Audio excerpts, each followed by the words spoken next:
is a very quick update on the water leveler for the pool. I've been using poly pipe and fittings, and you can see it's not really super robust. This fitting has failed, so I'm going to switch over and use PVC pipe.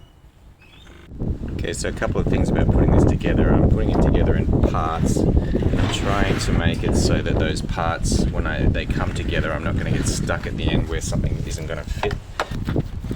So there's quite a bit of thought going into which pieces I'm going to assemble first, because if I get this wrong, then something isn't going to line up, and then I'm going to have to cut pipes and try again. Also, I'm a little bit worried. I had this pipe on a certain angle that was sort of facing down, and now the glue's leaked around the corner and dried, so I hope I'm not going to have a problem with the seal here. So this has to be like deburred.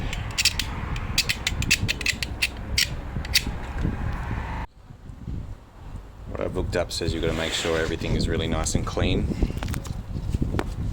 So I've been just wiping out the inside and the outside of the pipe with this cloth. Gluing is a two-step process. First you have to use this priming fluid, and then after that you have to use the cement, and you have a little bit of time before it dries. Started yet? So this is like what it looks like when you put them together, and then I was told to do a sort of 45-degree angle twist as you put it on to get it on properly like that. Okay, you can stop. So we're a little bit further on, and I had a problem where this solenoid was leaking, so I've used this kind of epoxy putty to try to seal the leak. Hopefully that's going to work. And this one I'm putting on the connection to the pipe to the solenoid on while it's still in free space, so hopefully I can test if that's going to leak. I would have much rather have been able to do that with this one up here. It would have made things a lot easier to get it leak free. This is the polymer repair compound putty that I used, and it seems to have lasted quite well. This big tool has been a great help with the tightening things.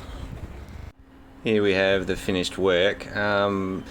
Overall it's lasted for the last few months, so I think it's been a success. The other thing I had an issue with when I was building it was the first time I put this piece in here, I had a leak up here and I couldn't really test for it until it was all assembled, so I had to pull that apart.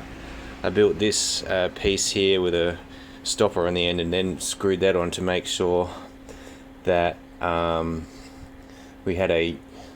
Actually no, I think this is the original bad piece, but what I did is I put a stopper on the end down here first to make sure I had the seal going on up here, and then once that was determined good, then I cut the stopper off and then put this last piece on. That way I could actually test the seal on all of the joints before the very last one was done. Okay, so hopefully that might be helpful for someone else doing this kind of job. Thanks for watching.